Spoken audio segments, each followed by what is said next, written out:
that. So that whenever you Google that OSDBU with forecast, that's one way to help you when you go to FedBizOps. So I was just doing a little on the FedBizOps side of things, but kind of tying into how can we make it a little more useful. So I'll let you take over. Any questions on that?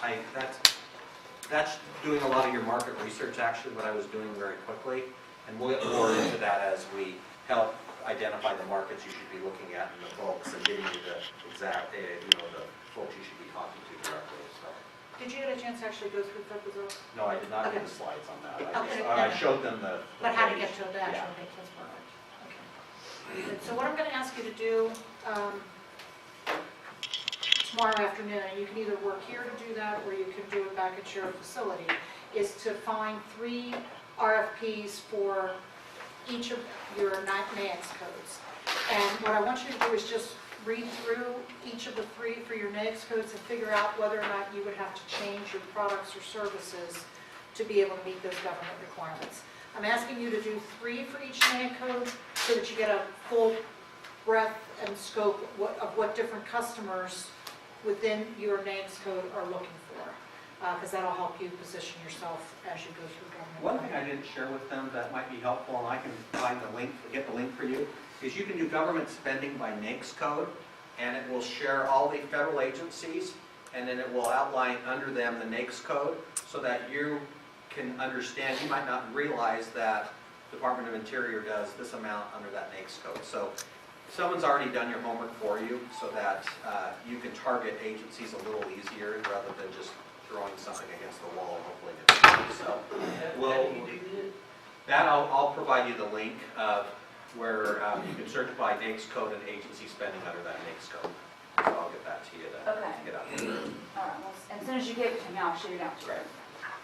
Let's find it here real quick. Okay. We're going to go back and this morning in terms of process.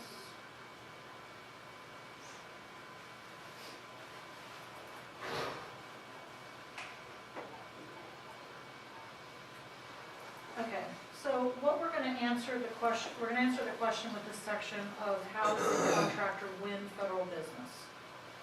And before I forget, for some reason when I got the spreadsheet, I think I had you down with, there was the same email address for 2 of you, so if the 3 of you and the other gentleman was here, so if you could just write those email addresses down for me, I'll make sure that you have access to EDGIT. So what's happening with EDGIT is tomorrow you'll be getting a note from me that says you're welcome to EDGIT, and it'll give you your login credentials so that you can click a button. It'll take you into EDGIT, and what you'll see are all the modules that we've covered so far. Each of them has a module number, and it has a topic area. So we did things a little bit out of order, so you can just look at the topic areas for anything that you want to review. In addition, we're going to work together to upload all the videotapes into EDGIT as well, so that you have the slides in one file, and then you'll have the actual lectures that we provided here. And as we go through this, I'll add other additional materials to that, and you'll just have ongoing access to it for a year. Okay, so I'm going to present this next presentation as if we have a very wonderfully constructed flow chart that tells you exactly what to do. Okay, that's how I'm going to present this. But if you want to talk about what reality is, it looks more like this. It's kind of crazy, all over the place. It's how it really occurs. So just kind of keep that in mind, because for those of you that are very logically oriented, I'm going to present it like that so that you understand what we're doing, but sometimes it doesn't like this. Okay, so the first thing you have to do is to decide which RFPs for each agency to pursue. So when you go into FedBizOps, you can type in your NAICS code, and it's going to show you all the open opportunities that exist across various customers. So it's going to show you DoD opportunities, it's going to show you civilian agencies, everything that has to do with your NAICS code. So what you're going to do is you're going to click into the solicitation document for those NAICS codes, for those RFPs, and you're going to make some some decision as to whether or not you should bid it or not bid it. So for purposes of this class, I want you to explore different RFPs within each of the 3 NAICS codes so that you get a sense of what customers are looking for within your industry. And if you were doing this for real, you could go into FedBizOpps every day and say, what's new since yesterday? And it'll tell you all the new RFPs that came out. So you can constantly get a sense of new opportunities that are available for you to go after. So you end up with a lot of opportunities, and then you have to make a personal decision as to which RFP you're going to go after. Which ones do you find you're going to be most conducive to being awarded? So let's say, for example, you pick one out of state, you pick one out of the Navy, and you pick one out of NIH. First thing to keep in mind is that FAR document, the State Department has a supplement to the FAR. So you're going to have requirements where you have to look in the FAR, and you're going to also have to look in their supplement. The Navy, because it's DOD, also has a DFAR, which is the Defense Federal Acquisition Regulation, so it's got a supplement. NIH doesn't have one. So understanding where the laws are coming from, most of them are coming from the FAR, but there may also be supplements depending on the agency you're with. The next thing you need to do internally for a particular opportunity is to figure out who is your core team. So typically you need a program manager who has overall responsibility for the program. So I always like to think about the program manager as being outward facing and the proposal manager being inward facing. What do I mean by that? The program manager has to make decisions like this make or buy, right? Are we going to be using subcontractors? If we are using subcontractors, who are we using? Are they going to be our teaming partners, or are they just going to be suppliers? And we'll have a whole discussion about that. But the program manager is looking outward to figure out who else needs to be part of the team, or are we going to do the whole thing ourselves?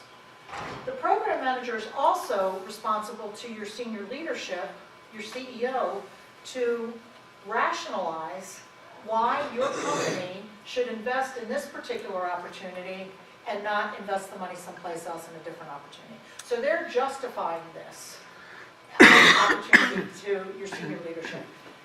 And you put together a bid decision process to be able to accommodate that. We'll talk about that later. What are the components of a bid decision process? So while your program manager is involved in that, your salesperson is the person who's responsible for bringing in, understanding what the customer is all about. So I'm going to use some terms that you might be using interchangeably, but I'll explain how they work in the government marketplace. So there is a business development function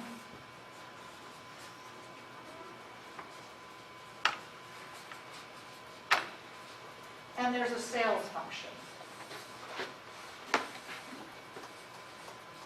So typically the way federal contractors work, has anybody heard when you read things like in the Wall Street Journal about Boeing or General Dynamics that they just hired a retired admiral, or they hired a retired general, or some mucking them up within the government agencies.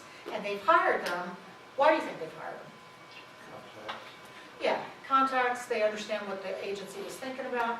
Now, the government does have a period of a year where a general, for example, can't go back and work on Army opportunities for a year because they want that cooling off period. But once that's over, then that general, retired general, can go back and help Lockheed win government deals in the Army. So this business development function is sort of an ongoing thing that happens by either a retired general or some high official or somebody in your organization that is just kind of tracking a few organizations, a few agencies, just to see what's going on with them. So they've constantly got their pulse on NIH, or they constantly have their pulse on the State Department. They're paying attention to what kind of changes are happening, what the budgets look like, what's coming down the pipe, what opportunities might be there. They're just are always tuned in to what those agencies are doing. That's the business development function. The sales function kicks in when you have a specific opportunity that you're pursuing. So you have a salesperson responsible for winning this opportunity, this contract. So what has to happen is there has to be a lot of information exchange here between what business development, who's had their thumb on the pulse of that organization for all these, or that agency for all these years, they need to explain that stuff to the salesperson when they pursue a particular deal with state or with NIH or with the Navy. So once the salesperson gets identified, they're not focused on the Navy at large like this business development person would be. Instead, they are responsible for winning this particular RFP, this particular proposal. So they're going to work hand in glove with the program manager to identify those vendors that they want to bring on board. They're going to be helping to make influence senior leadership to bid on this opportunity. Because how does a salesperson get paid? Usually commission. Usually commission. And in order to get a commission, what do you have to do? Sell. Win the deal, right? So the salesperson is extremely incentivized. If you decide not to bid on it, they don't get any money. So they're going to try really, really hard to push certain opportunities that they're responsible for. And senior leadership has to be the, wiser heads prevail to say this opportunity versus this opportunity versus this one. What eggs am I going to put in the basket? Where am I going to put my eggs? Which basket? And so that becomes an internal decision point for you guys to think about whether or not you're going to pursue this opportunity or this opportunity. And just to take this one step further, you're going to have somebody who's going to be responsible for being the project manager. Now, this project manager could just be the project or the program manager to run the proposal effort. Some organizations set themselves up to just have program managers and proposal managers be part of a central support staff, and they work on this RFP first, and then they move right on to the next RFP, and they move right on to the next RFP. That's one way of organizing your group. Or you could say, this project manager is going to be the program manager on the proposal, and then I'm going to have them go over and run it as soon as we win it. That way, whatever they've proposed, they now have to implement, right? And you keep that expertise in that particular program area. So what do you think? What does sales want to do with the price of this particular opportunity? Do they want to raise the price, or do they want to lower the price? No. I think they want to keep it up, because then if they do make the sales, then their commission's going to be great. Right, but, If they lower the price, then they're more apt to get it, therefore guarantee the commission. So they're going to try to drive the price down, because if they're too high, they're not going to win the deal, they're going to get zero commission. If you're responsible for the program or the project after it's been awarded, what are you trying to do with the price? Keep it Why? stably going. Why do you want to raise it? Because then your profits more, you pay your people more. Well, and you're also trying to ensure that you have enough wiggle room to run this program successfully. Because let's face it, if this price is too low, and you don't have enough room to actually manage this contract, you're going to look unsuccessful in the implementation because you're running at a loss all the time. So this is a point of tension in an organization. Sales is trying to lower the price, and the project team is trying to raise the price. So you've got that conflict going on there for the reasons that I just stated. So keep that in mind, and that's part of the whole bid decision process. Another person that you've got involved is the contracts person. Now, I'm calling them a contracts manager here, but you may just have a contracts representative representative, but somebody is looking at that RFP document from page 1 to the end page, and they're identifying any potential area of risk for the company. And they are sharing those risks with senior leadership to let them know what this opportunity truly represents to them. Because if you don't, then those risks come back to bite you during contract implementation or operation, and then you've got problems down here. So you want to identify those risks up front. That's what the contracts person does. Now, if your company's large enough, you also have somebody who's focused on the subcontracts. So while this contracts manager is negotiating and working with the prime contract, with the government RFP that you're working with the government, the subcontracts manager is looking at all your subs. Because we talked about this, you brought this up yesterday, right?